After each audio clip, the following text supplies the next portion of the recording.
Alô galera da SPNet, estamos de volta aqui na segunda parte desse vídeo, papo sensacional de 2010 com o Raí, o rei do Morumbi, grande ídolo nosso. Raí, como a gente estava dizendo aqui, só registrar o nome de quem fez aquela pergunta sobre quem é melhor, você ou Sócrates, foi o Bruno Arminanti, 21 anos aqui de São Paulo. Teve nessa pergunta, eu falei que o Sócrates é um pouco melhor, mas eu tive, na época do meu auge, perguntaram pro Tele, né? E o Tele, as primeiras, ele falou assim, eu acho que o Raí era um pouco melhor. Bom, era no meu auge, estava completo, já sendo campeão, mas acho que o doutor também não era fácil, não. Raí, o Yuri Chaim, de 24 anos, e o Claudemar da Fonseca Júnior, lá do Chapadão do Sul, Mato Grosso do Sul, eles falam, se você depois que parou, você parou cedo, né, relativamente, com 35 anos. Foi. Depois que você parou, teve algum estalo assim, de falar, putz, eu vou voltar? Tive uma proposta que balançou um pouquinho, mais por motivos financeiros, mas eu estava muito decidido, assim, né? Eu tinha projetado minha carreira, queria parar mesmo com 35 para começar outras atividades. Mas eu acho que, se não me engano, quase um ano depois de ter parado, na verdade foram duas propostas, até uma que do São Paulo, que foi pouco, quer dizer, não foi divulgada na época, e pouca gente acho que sabe. Uma foi da Arábia, um cara que foi treinador meu no Paris Saint-Germain, o Arthur Jorge, estava treinando um time na Arábia Saudita, falou, aí eu não queria voltar a jogar na Arábia, eu dei uma proposta assim, daquelas assim, decentes. Falou, ele não vai. Daí ele falou, não, aí também já é demais, né? E ele não tá querendo ir, né? E o São Paulo teve uma fase ruim do São Paulo, não lembro agora se foi 6 meses depois que eu parei, ou um ano depois, acho que foi 6 meses depois que eu parei, que teve um momento ruim que queriam que eu voltasse no final do Campeonato Brasileiro também, né? Mas aí não deu nem tempo para pensar, porque o tempo de inscrição já tinha, foram ver, o tempo de inscrição já tinha passado, então... Mas o São Paulo chegou a pensar em eu voltar, assim, um pouco tempo depois que eu tinha parado. Qual o seu gol mais importante que você considera, assim, da sua carreira? É a pergunta do Murilo Tangerino, lá de Lençóis Paulista, interior de São Paulo.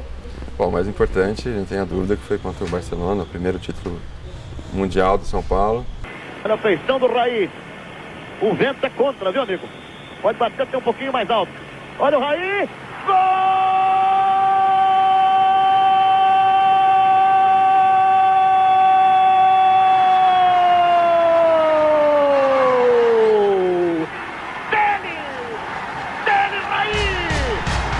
Eu acho que o da Libertadores, por tudo que cercava, né?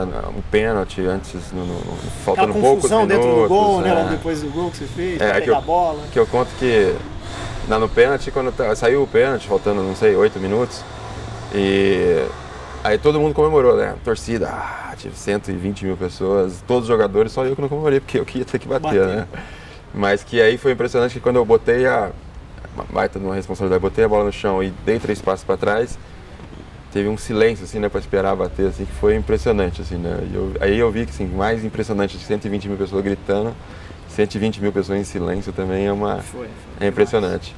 Mas depois foi uma festa maravilhosa. Vai tomando posição Raí, expectativa geral, partiu Raí, vai marcar, gol!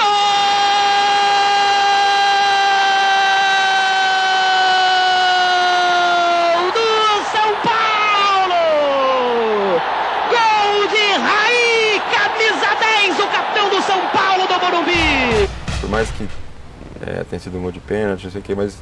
Foi importante. A festa depois, e acho que aquele título, né, começou a relação do São Paulo, dos torcedores do São Paulo com a Libertadores. Essa paixão que tem, e depois as outras Libertadores, a de 93 também maravilhosa. Então acho que a de 92 acho que foi a que abriu as portas para os títulos internacionais do São Paulo. Aí, você jogou com jogadores fantásticos, né? Não só no São Paulo, quanto na seleção, também no Paris Saint-Germain. Qual foi o seu parceiro ideal? É a pergunta do Márcio Roberto de Osasco e do Lauro Lacorte aqui de São Paulo. Quem foi aquele parceiro? Se tivesse que falar um nome, falar esse foi o cara. O Miller. O Miller, sem dúvida nenhuma. Né? Que eu me entendi muito bem, sempre me entendia bem com ele. Ele saiu, depois voltava, a gente sempre... E a gente se complementava muito, eu também, jogando com o Miller, sempre fazia muitos gols, né? Porque aquela entradinha dele pela esquerda, a gente já se conhecia. Ele é um jogador de raciocínio muito rápido, a gente gostava também de toques rápidos, né? Então tem isso que facilitava. Se pudesse ser seria o Miller. Eram outros, mas o que eu me entendia melhor, que rendeu mais e que me impressionava era o Miller. E treinador, foi Tele mesmo? treinador foi o Tele. Tive outros bons treinadores, mas o Tele era acima, assim, o que ele conseguiu fazer, né, com 82, independente de ganhar, né, Copa de 82, mesmo 86, time do São Paulo, outros times que ele treinou, e aquele time do São Paulo, a maneira com que jogava.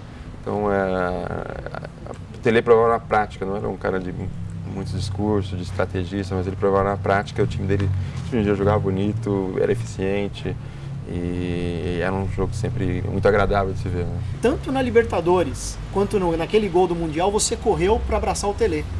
Foi muito espontâneo aquele do Mundial, né? Eu acho que por isso que foi uma imagem forte, porque, sei lá, na minha expressão dava para sentir o agradecimento, todo o respeito que eu tinha por ele. Principalmente para alguém que treinava aquela jogada o ano inteiro e nunca tinha feito um gol, né? Ele eu tava lembrando de um especial que teve no Sport TV, o Ronaldão até dando risada que os jogadores choravam de emoção e riam também porque você nunca tinha feito.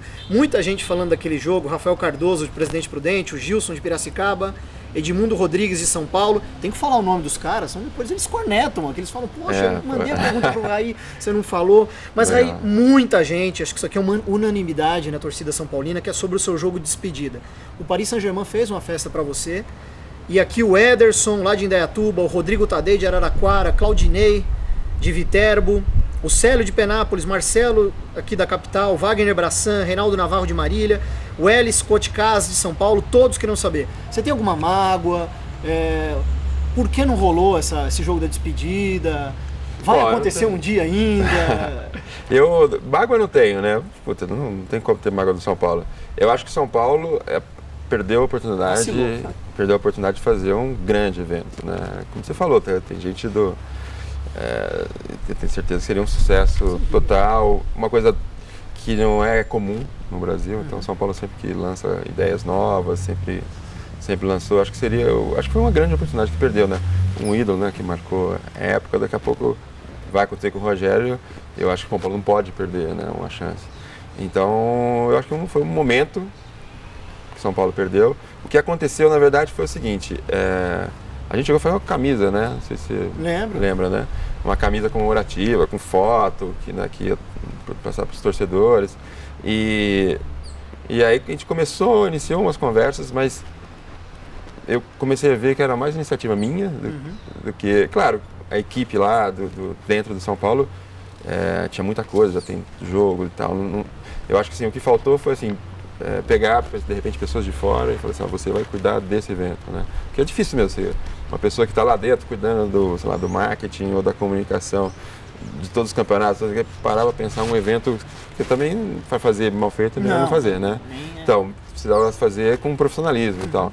Então, acho que faltou isso, faltou montar uma equipe para pensar o evento e tudo. Então, Juvenal e Casares, aí o pessoal do marketing, se vocês não fizerem, eu vou juntar o Amigos do Arthur lá, meu timinho que tem lá, ou então meu time no social lá no interno, e nós vamos fazer um jogo de despedida do Raí, hein? Brincadeira, Raí. Seniozete, é o que pergunta Marcos André, 26 anos de Franca. O Rogério, se falar seco o Rogério, mas muito pelo que o Rogério tem a mais, que é o artilheiro, né? Eu jurava que você ia falar Zete. Não, mas o Rogério me surpreendeu, assim, eu tenho, sei lá, até o meio da carreira se pegasse até o meio da carreira do Zete e o meio da carreira do Rogério, eu falaria o Zete. O Rogério é alguém que, além da regularidade, ele foi evoluindo. E tem um diferencial de fazer gol. E tem um diferencial, se não tivesse diferencial, ia ser muito difícil responder, né? Então, fazer gol, não só fazer gols, mas habilidade, né? Então, sair jogando, de antecipar, ou dar um passe, né, um lançamento. Apesar do Zete sair bem também, né, a saída de gol, mas com a bola no chão. Então, nessa época, que o Rogério jogar com a bola no chão é muito importante também. Então, eu acho que por esse diferencial eu acabo ficando com o Rogério. Então, tá mais do que perfeito aí tá mais do que perfeito essa chapa futura aí daqui a uns anos, Rogério e Raí para presidente e vice de São Paulo. E assim a gente termina esse bloco, a gente volta daqui a pouco, continua assistindo a gente, aqui a gente vai falar sobre isso. Raí um dia como presidente de São Paulo. Então naquela época era mais uma guerra mesmo, né? Você chegava, eu lembro de jogar em coisa no vestiário, com cheiro, de botar alto-falante na janela do vestiário e botar a música alta, a gente não conseguia ficar lá dentro. Então os árbitros todos é difícil.